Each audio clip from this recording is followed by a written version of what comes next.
The telegram fluttered in Daphne Sullivan's trembling hands as the Montana wind threatened to tear it away, much like her family had torn away her dreams. Standing on the dusty main street of Utica in 1878, she read the cold words once more. "You have made your choice. Do not return. You are no longer our daughter." The tall pines surrounding the small mountain town seemed to lean in, witnessing her moment of devastation. At 22, Daphne had defied her wealthy Boston family's plans for her to marry the aging business associate her father had selected. Instead, she'd fled west with dreams of becoming a schoolteacher in a place where she could breathe freely. Now, 3 months into her new life, her father's final message had found her. Daphne carefully folded the telegram and tucked it into her skirt pocket. Tears threatened, but she refused to let them fall. Not here, not on the main street where curious eyes watched the fancy Eastern lady who had arrived on the stagecoach in spring. She straightened her spine, adjusted her simple bonnet, and continued toward the small schoolhouse where she had secured a position teaching the children of miners, ranchers, and shopkeepers. "Miss Sullivan," a small voice called. 10-year-old Emma O'Brien ran toward her, blonde braids flying behind her. "Pa says to tell you our cow had twin calves and you should come see." Daphne managed a smile. "That's wonderful news, Emma. Please tell your father I'll try to visit this weekend." The child beamed and raced off, leaving Daphne to continue her walk alone with her thoughts. The O'Brien Ranch lay 3 miles outside town. Jack O'Brien was a widower raising 4 children alone while running one of the more successful cattle operations in the valley. He'd been nothing but kind to her since her arrival, offering rides to and from town when the weather turned, sending his children with fresh milk and eggs, and defending her when some townspeople questioned the propriety of an unmarried Eastern woman living alone. The schoolhouse bell tolled, calling her to her duties. Daphne quickened her pace, pushing thoughts of her family's rejection to the back of her mind. She had chosen this path. She would walk it with dignity. By mid-afternoon, Daphne had nearly forgotten her troubles as she guided 23 children of varying ages through their lessons. She loved watching their eager faces as they mastered new concepts, especially the older girls who might never have continued their education in larger towns where women's learning was often considered unnecessary. A commotion outside drew her attention. Through the schoolhouse windows, she saw dust rising from the road and heard the thundering of hooves. Bandits had struck the bank in Helena the previous week, and rumors swirled that they were making their way through the territory. "Children, continue with your arithmetic." "I'll return momentarily," she instructed, moving quickly to the door. Outside, 5 riders approached, their horses lathered from hard riding. The lead rider, a tall man with broad shoulders beneath a dust-covered denim jacket, reined his chestnut stallion to a halt. Jack O'Brien pushed back his worn hat, revealing sun-weathered features and piercing blue eyes that quickly scanned the schoolyard before settling on Daphne. "Miss Sullivan," he called, dismounting with the easy grace of a man who'd spent his life on horseback. "There's trouble headed this way. Bank robbers hit Townsend yesterday and killed 2 men. Sheriff thinks they're coming through Utica next." Daphne's hand flew to her throat. "The children, that's why I'm here. Going to take them all home and spread the word. Need to get everyone to safety." He turned to the 4 men behind him, his ranch hands, and barked orders. They dismounted and hurried to hitch up the school wagon.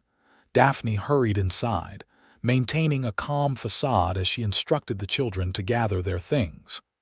"We're dismissing early today. Mr. O'Brien and his men will take you home." Little Emma tugged at her skirt.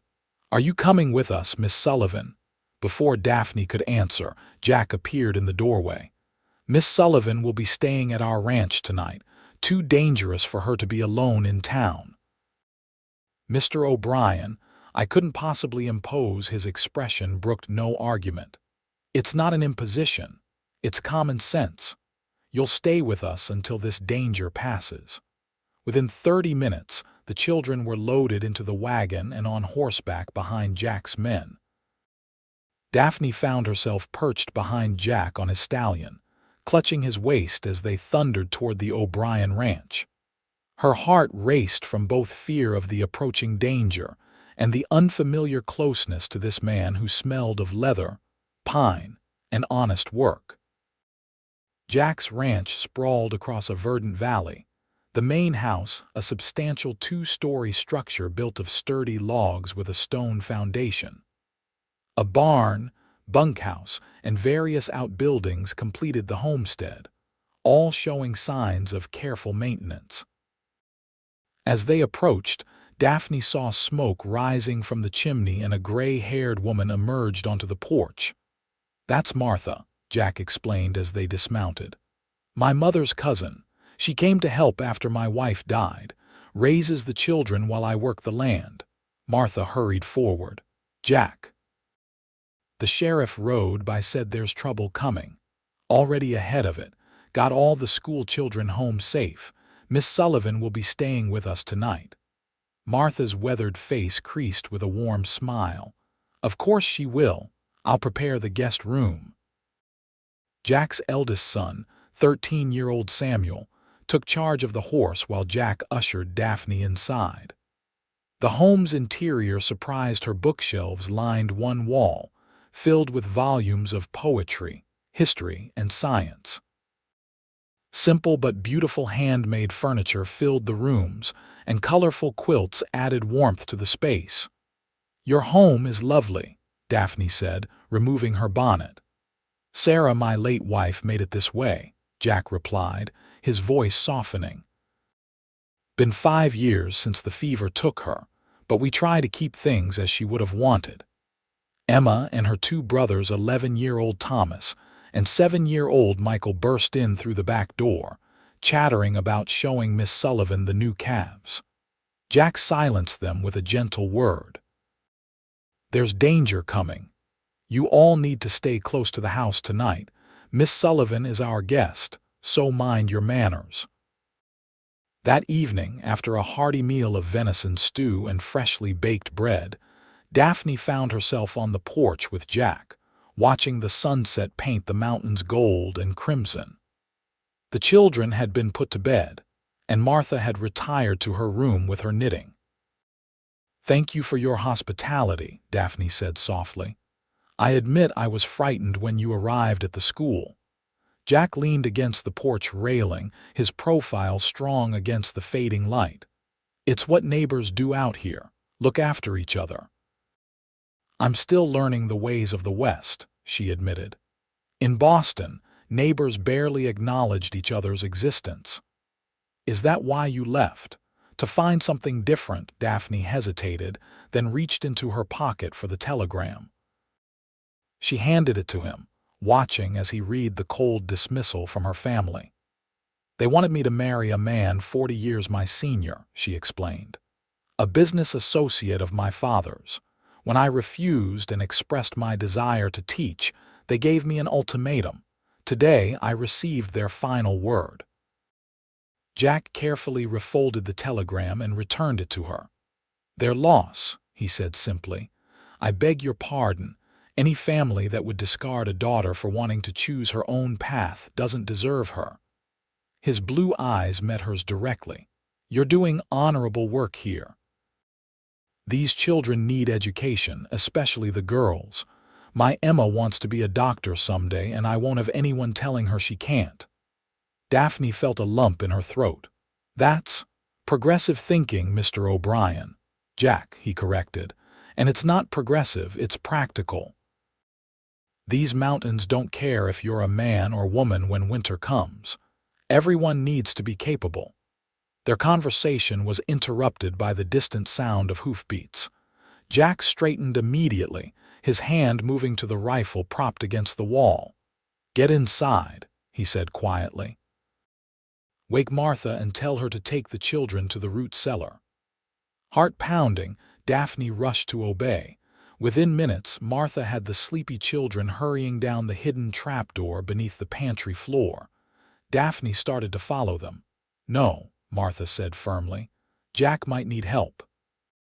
I'm too old to be much use, but you're young and smart. Stay hidden but ready."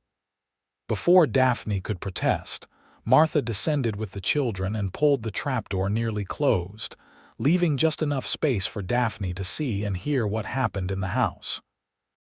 From outside came men's voices, tense, but not immediately hostile. Daphne recognized the sheriff's distinctive baritone among them. She crept to the window and peered through the curtain. Jack stood on the porch, rifle lowered but ready, speaking with Sheriff Wilson and 3 other armed men. "Track them to the ridge," the sheriff was saying. "They've holed up in that abandoned mining cabin. Got the Hendersons' boy with them as hostage. Little Daniel," Jack's voice tightened. "He's only 12. That's why I'm here. Need men who can shoot straight and move quiet." "They don't know we've found them yet." Jack nodded grimly. "Let me get my gear." Daphne stepped away from the window, her mind racing. Daniel Henderson sat in the 3rd row of her classroom, a bright, thoughtful boy who asked insightful questions about the world beyond Montana. The thought of him held captive by violent men made her stomach clench with fear. When Jack entered the house, she stepped into view. "I heard," she said simply. "Be careful." Surprise flickered across his face, followed by something deeper she couldn't name. "Keep everyone in the cellar until we return. Bar the doors. My foreman Collins and 2 hands are watching the property." "Jack," she said, using his given name for the first time, "bring Daniel back safely." He paused in checking his ammunition. "I will." After he left, Daphne joined Martha and the children in the root cellar. Hours passed in tense silence, broken only by Michael's occasional questions and Martha's soothing responses. Shortly past midnight, they heard hoofbeats approaching. "Stay here," Daphne whispered, climbing up to peer through the crack. Heavy boots crossed the wooden floor. "Daphne, Martha, it's over," Jack called. They emerged to find Jack looking exhausted but relieved. "We got the boy. He's shaken but unhurt. The outlaws are in custody, 2 dead, 3 captured." "And you?" Daphne asked, noticing how he favored his left arm. "Bullet grazed me. Nothing serious." Martha immediately took charge, sending the children back to bed while she gathered bandages and medicine. Daphne helped Jack remove his jacket and shirt, revealing a bloody furrow across his upper arm. Despite her blush at his state of undress, she focused on cleaning the wound while Martha prepared a poultice. "You're good at this," Jack observed as her steady hands worked. "My mother believed ladies should know basic nursing, perhaps the only useful thing she insisted I learn." Daphne's voice held a hint of bitterness. "Seems to me you learned plenty that's useful," Jack replied. "You kept a level head today. Most city women would have fallen apart." "Perhaps I'm not most city women." His eyes held hers for a long moment. "No, you certainly are not."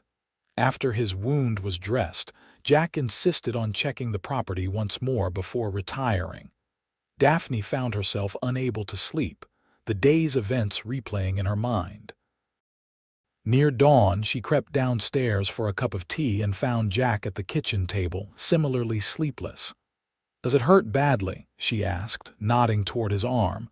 "I've had worse." He gestured to the chair across from him. "Sit, I'll pour you some coffee." They sat in companionable silence as the first gray light of dawn crept through the windows. Finally, Jack spoke. "When can you return to town will depend on when the sheriff confirms all the gang is accounted for. Might be a few days. The children will miss their lessons," Daphne murmured. "Could teach them here," Jack suggested. "Most of the local children could ride over. Would be safer than gathering in town until we're certain." Daphne considered the idea. That's very generous. Are you certain it wouldn't be an imposition? Jack's weathered face softened. Having you here has been nice. The children adore you, Martha's enjoying the company, and he hesitated. It's been lonely since Sarah passed. Having the house full of learning and laughter again feels right. Before Daphne could respond, Emma padded into the kitchen in her nightgown, rubbing sleep from her eyes. "Pa, is Miss Sullivan staying?"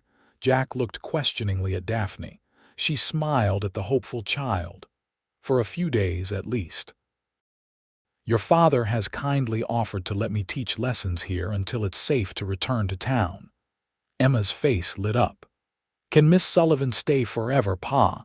She makes the best biscuits and knows all about butterflies and reads stories just like Ma used to." Jack reddened slightly. "Emma, that's not appropriate. Miss Sullivan has her own life in town." "But she's all alone there," Emma persisted. "And her family was mean to her. You said family should never be mean." "Emma," Jack said warningly. Daphne intervened gently. "Emma, sometimes grown-ups have complicated situations, but I'm very honored that you enjoy my company." The child nodded reluctantly and allowed her father to send her back upstairs to dress for the day. When they were alone again, Jack looked embarrassed. "I apologize for Emma. She's at an age where she speaks whatever crosses her mind." "She's a delightful child," Daphne assured him. "All your children are. You've raised them well." Over the next 3 days, word spread that the schoolteacher would be holding classes at the O'Brien ranch. Each morning, children arrived on horseback and in wagons, their parents grateful for the safe arrangement. Daphne converted Jack's spacious front room into a schoolroom, and to her surprise, Jack himself often lingered at the edges of the lessons, listening intently when she read from books of history or natural philosophy. In the evenings, after the visiting children had gone home and the O'Brien children were in bed, Daphne and Jack would sit on the porch, talking until the stars filled the Montana sky. She learned about his journey west from Pennsylvania. As a young man, his dreams of building a cattle empire, and the devastating loss of his wife to typhoid fever. In turn, she shared stories of her restricted childhood in Boston society, her secret passion for literature and science, and her determination to make a difference through education. On the 4th day, Sheriff Wilson arrived with news that all members of the outlaw gang had been captured or killed. It was safe for Daphne to return to town. "I'll have your things gathered," Martha said, but her tone held obvious disappointment. Emma burst into tears at lunch when told Miss Sullivan would be leaving. Even the boys looked downcast. Jack said little, but Daphne caught him watching her with an intensity that made her heart quicken. As Jack hitched his wagon to drive her back to town, Daphne found herself reluctant to leave. This bustling, loving household had begun to feel more like home than anywhere she'd lived before. "You've been very kind," she said as Jack helped her into the wagon. "I can't thank you enough." "No need for thanks." He settled beside her and flicked the reins. "It's what neighbors do." The trip to town passed mostly in silence, the September sun warming the day as they traveled. Daphne found herself noticing details about Jack she hadn't before: the way his hands held the reins with confident ease, the flecks of gold in his blue eyes, the gentle way he spoke to his horses. At the small cabin near the schoolhouse that served as her home, Jack carried her bag inside and checked that everything was secure before preparing to leave. "Jack," Daphne said suddenly, standing in the doorway of her humble home, "I'd like to invite you and your family for dinner on Sunday." "As a thank you." His face brightened. "We'd like that, around noon." "Perfect." After he left, Daphne stood in her quiet cabin, feeling an emptiness she hadn't noticed before.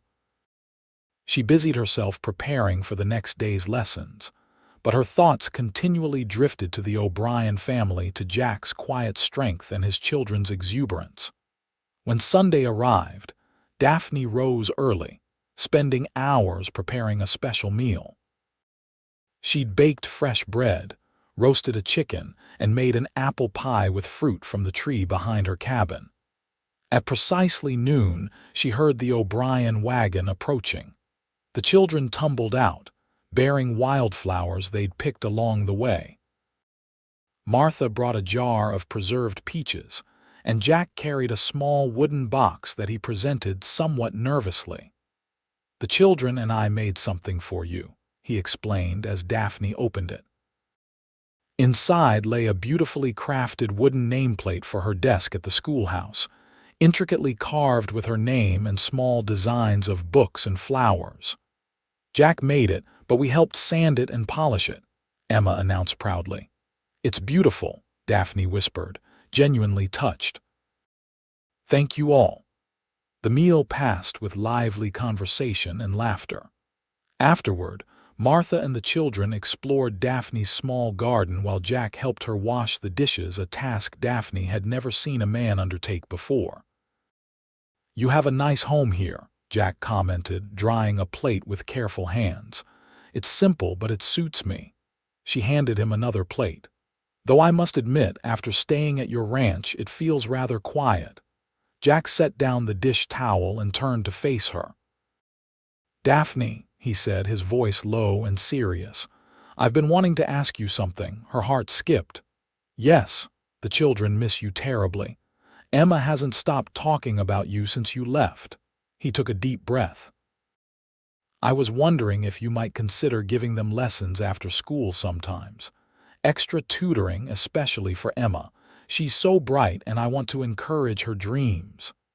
Daphne tried to hide her disappointment. "Of course, I'd be happy to, and there's something else." Jack's gaze was steady. "I miss you too. The house feels empty without you there." "Jack, I know it's too soon. We barely know each other, but I haven't felt this way since Sarah, and I never expected to again." He ran a hand through his hair. "I'm not asking for anything now, just permission to call on you properly. To see if there might be something worth pursuing between us." Daphne felt warmth spreading through her chest. "I would like that very much." Through the autumn months, Jack became a regular visitor at Daphne's cabin. Sometimes he brought the children, sometimes he came alone, often bearing small gifts, a book he thought she might enjoy. Wildflowers gathered on his property, a warm shawl he'd traded for when a merchant passed through. They attended church socials together, and Daphne joined the O'Briens for Sunday dinners more often than not. As the first snow dusted the mountains, Daphne realized she had become part of the community in a way she'd never experienced before. The women who had initially viewed her with suspicion now invited her to quilting circles. The men tipped their hats respectfully when she passed. And most precious of all, Jack's gentle courtship continued, his admiration evident in every glance and gesture. One crisp December evening, Jack arrived at her door unexpectedly. His expression was troubled as she invited him in from the cold. "What's wrong?" she asked, taking his coat. He handed her a letter. "This came for you at the ranch. Ryder from Helena delivered it." Daphne recognized her mother's handwriting immediately. With trembling fingers, she opened it and read. "My father is ill," she said finally. "They fear he may not recover. My mother asks me to return to Boston immediately." Jack's face remained impassive. "Will you go?"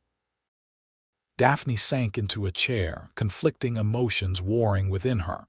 "He disowned me, declared I was no longer his daughter, and yet—" "He's still your father," Jack finished gently. "Family is family, even when they hurt us. If I go, I might not be able to return before spring." "The mountain passes." Her voice trailed off. Jack knelt before her chair, taking her hands in his.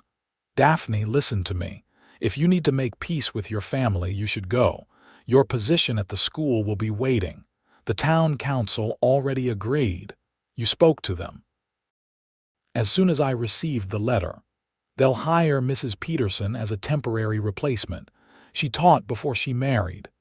Daphne stared at him, touched by his thoughtfulness. "What about us?" she asked softly. Jack's expression grew serious. "I had planned to wait until Christmas to speak of this, but perhaps now is the time." He reached into his pocket and withdrew a small, worn velvet box. "This was my mother's. I'd be honored if you would wear it as a promise between us." He opened the box to reveal a simple gold band set with a small but perfect diamond. Daphne's breath caught. "I'm not asking for an immediate answer," Jack continued. "Go to Boston. Make peace with your family if you can, but know that when you return I will be waiting. My children already love you as their own mother, and I—" He paused, his voice growing husky. "I love you, Daphne Sullivan. I never expected to find love again, but you've brought light back into our home and my heart." Tears filled Daphne's eyes. "Jack, I love you too. But I need you to understand something. If I accept this ring, I may be cutting ties with my family permanently. They wanted me to marry for social advancement, not love. Then they never understood what truly matters." Jack's blue eyes held hers steadily. "My family is yours if you'll have us. Whether your Boston family comes around or not, you will never be alone again." Daphne's heart overflowed with emotion. Without hesitation, she extended her left hand. "Yes," she whispered. "I will marry you, Jack O'Brien." The journey to Boston proved even more difficult than Daphne had anticipated. Winter storms delayed trains, and by the time she arrived at her family's Beacon Hill mansion in January 1879, her father's condition had worsened considerably. Her mother, Daphne Sullivan, greeted her with stiff formality. "You've come at last," she said, eyeing Daphne's simple traveling clothes with barely concealed disdain. "Your father has been asking for you." The opulent home that had once been familiar now felt foreign to Daphne. Servants moved silently through the halls, crystal chandeliers sparkled overhead, and the smell of polished wood and expensive perfume permeated the air. After months in the fresh mountain air of Montana, the house felt stifling. Her father lay in the massive four-poster bed that dominated the master bedroom, his once robust frame withered by illness. When Daphne entered, his rheumy eyes widened in recognition. "Daughter," he whispered, "you came." "Yes, father." She moved to his bedside, noting the silver had overtaken what remained of his once dark hair. "Your mother tells me you're teaching children in some frontier backwater." Daphne steeled herself. "In Utica, Montana. It's a growing town with good people." To her surprise, a weak smile tugged at her father's lips. "Always stubborn, like me." He gestured feebly for her to sit. "I was wrong to force Whitmore on you. Man's a fool with money, lost half his fortune since you left." Daphne blinked in surprise. "Father, let me finish. I'm dying, Daphne." "No use pretending otherwise." He coughed painfully. "Made many mistakes. Driving you away was the worst. Your mother wanted to write sooner, but my pride." He trailed off, exhausted by the effort of speaking. Over the next 2 weeks, Daphne divided her time between her father's sickroom and tense, formal meals with her mother. Gradually, the ice between them began to thaw, especially when Daphne shared stories of her students and life in Montana. One evening, as they sat by the fire in the drawing room, her mother noticed the ring on Daphne's left hand. "You're engaged," she stated flatly. "Yes, to a rancher named Jack O'Brien. A widower with 4 wonderful children," Eleanor's lips thinned. "A cattleman with ready-made family." "Hardly what we dreamed for you." "It's what I dreamed for myself, Mother," Daphne replied firmly. "Jack is a good, honorable man who respects my mind and my ambitions. His children are delightful, and he's building something meaningful in Montana. And what of your inheritance?" Your father intended to change his will to reinstate you. Daphne felt a surge of conflicting emotions. I don't need father's money. I have a fulfilling life waiting for me in Montana. Eleanor studied her daughter with new eyes. You truly love this man, with all my heart. Something shifted in her mother's expression, a softening, perhaps even a hint of respect. Your father wanted to see you settled. Perhaps not as we originally envisioned, but settled nonetheless. I believe he would find peace knowing you found happiness. 3 days later, Harrison Sullivan passed away peacefully with Daphne holding his hand. His final words to her had been a gruff but sincere blessing of her upcoming marriage. The funeral was attended by Boston's elite, many of whom whispered behind their hands about the prodigal daughter's return and the frontier man she planned to marry. To Daphne's astonishment, the reading of the will revealed that her father had indeed reinstated her inheritance, a considerable sum that could secure her future regardless of her choices. More surprising still was her mother's announcement after the lawyer departed. I've been thinking, Eleanor said, pouring tea with practiced grace. Perhaps I should see this Montana of yours, meet this Jack O'Brien and his children. You would come west, Daphne couldn't hide her shock, for my only daughter's wedding. Yes, Eleanor's voice softened, your father is gone.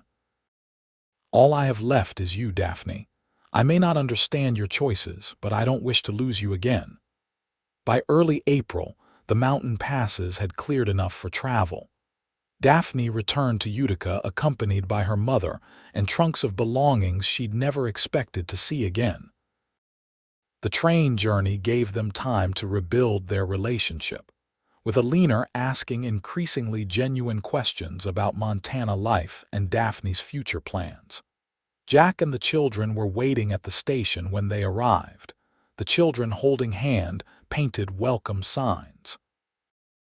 Emma spotted Daphne first and broke away from the group, running full speed toward her. Miss Sullivan, you came back.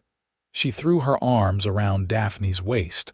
Jack approached more slowly, his eyes never leaving Daphne's face.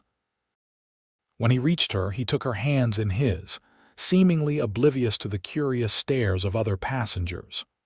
Welcome home, he said simply. Daphne felt tears prick her eyes. Jack, this is my mother, Eleanor Sullivan. Mother, this is Jack O'Brien. Eleanor extended her gloved hand with the ingrained poise of Boston society. Mr. O'Brien, I've heard much about you. Jack shook her hand with respectful firmness. Madam, it's an honor to meet Daphne's mother.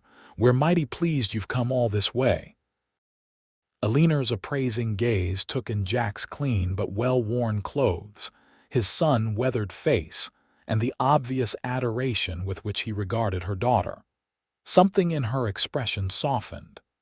I understand you have children I should meet. Jack called the children forward, and they lined up with remarkable discipline. Samuel, Thomas, Michael, and Emma, this is Mrs. Sullivan, Miss Sullivan's mother.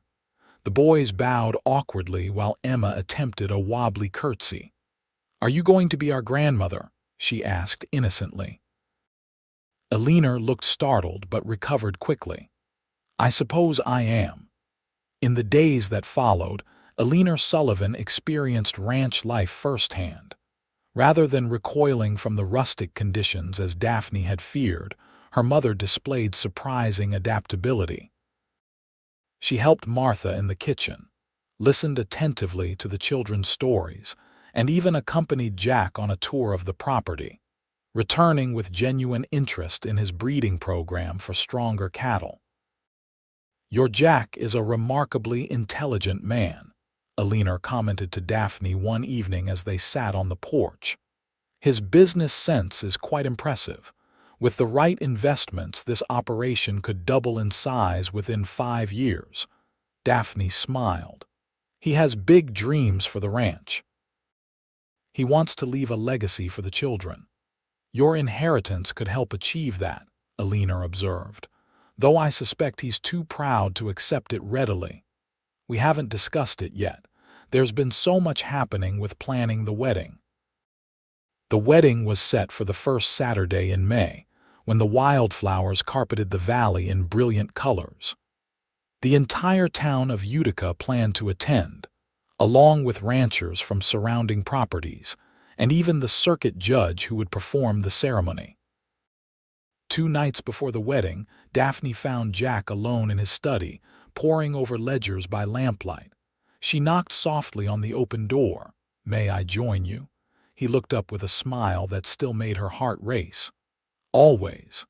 Daphne settled into the chair across from his desk. "I wanted to talk about something important before the wedding." Jack set down his pencil, giving her his full attention. "What's troubling you?" "Not troubling exactly." She took a deep breath. "My father reinstated my inheritance before he died. It's a substantial sum, enough to expand the ranch considerably or send all the children to university or both." Jack's expression grew guarded. "That's good news for you." "For us, Jack. Once we're married, what's mine is yours." He shook his head firmly. "I didn't ask to marry you for your money, Daphne. I want you to keep it separate in your name.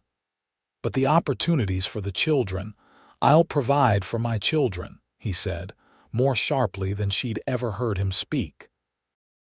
Then, more gently, "I'm not opposed to using some of your money for their education someday. That's different, but the ranch is my responsibility." Daphne studied his proud face, understanding dawning. "Jack O'Brien, are you worried people will think you married me for my money?" A flush crept up his neck. "It's occurred to me. Boston heiress marries Montana rancher. Doesn't take much imagination to see how that looks." Daphne rose and moved around the desk, perching on its edge beside him. "Anyone who knows you would never think such a thing. And I don't care what anyone else thinks." She took his hand. "We're partners, Jack, equal partners. My money, your ranch, they're just things. What matters is the life we build together." He brought her hand to his lips. "How did I get so lucky?" The wedding day dawned clear and warm. The ceremony took place on the ranch, beneath an arch of spring flowers that Jack and the children had constructed. Daphne wore a simple white gown that Alina had commissioned from the town's seamstress, with wildflowers in her hair instead of a veil. The entire community gathered to witness their vows. Even Alina, who had initially harbored reservations about the rustic affair, dabbed at her eyes as Jack and Daphne exchanged rings.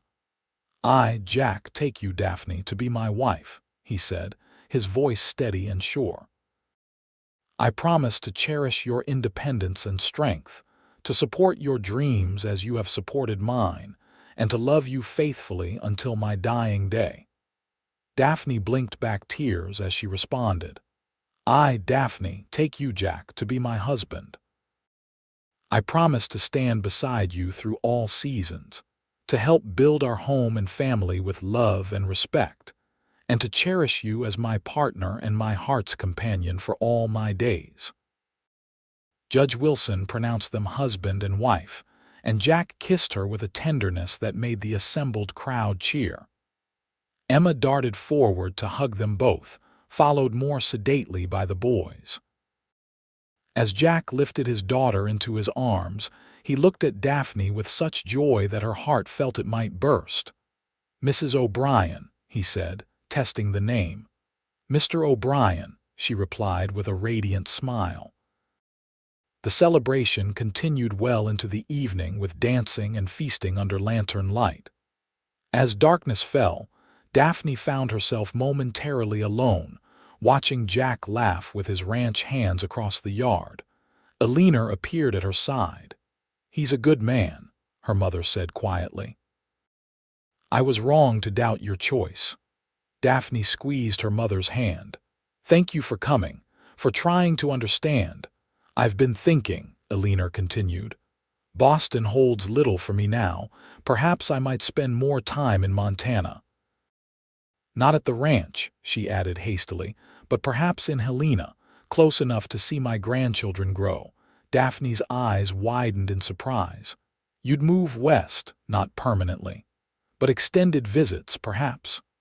Eleanor's gaze softened as she watched Emma twirling in her flower girl dress. "I've missed so much of your life, Daphne. I don't want to miss theirs." Later that night, after the guests had departed and the children were asleep, Daphne stood with Jack on the porch of what was now their shared home.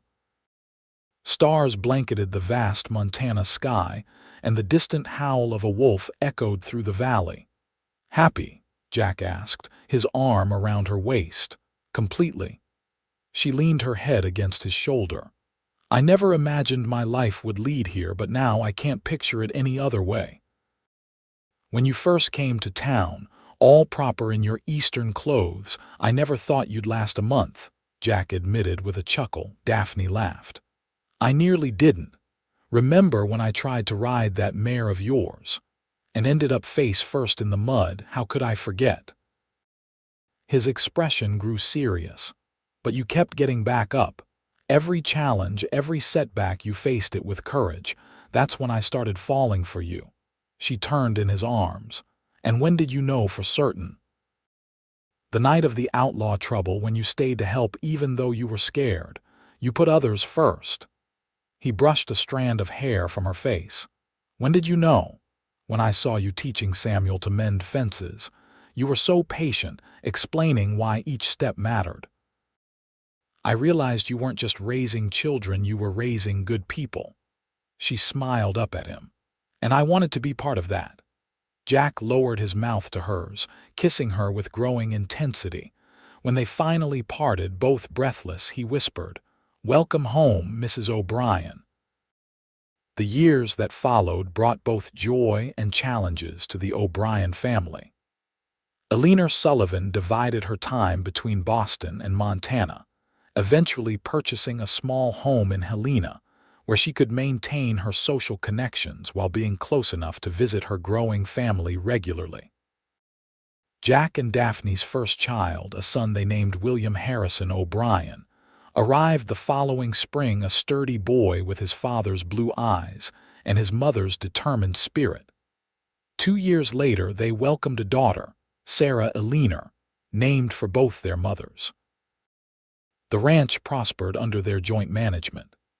Daphne's inheritance allowed them to purchase adjoining land and improve their breeding stock, while Jack's practical knowledge and hard work transformed those investments into a thriving enterprise. They became known throughout the territory for their progressive ranching methods and the quality of their cattle. Daphne continued teaching part-time, eventually helping establish a permanent school building in Utica with proper desks, a library, and even a small laboratory for science experiments. Her students flourished, particularly the girls who found in her an example of how education could open doors previously closed to them. Emma O'Brien, true to her childhood dream, left for medical school in Philadelphia in 1888 with her stepmother's full support and her father's proud blessing.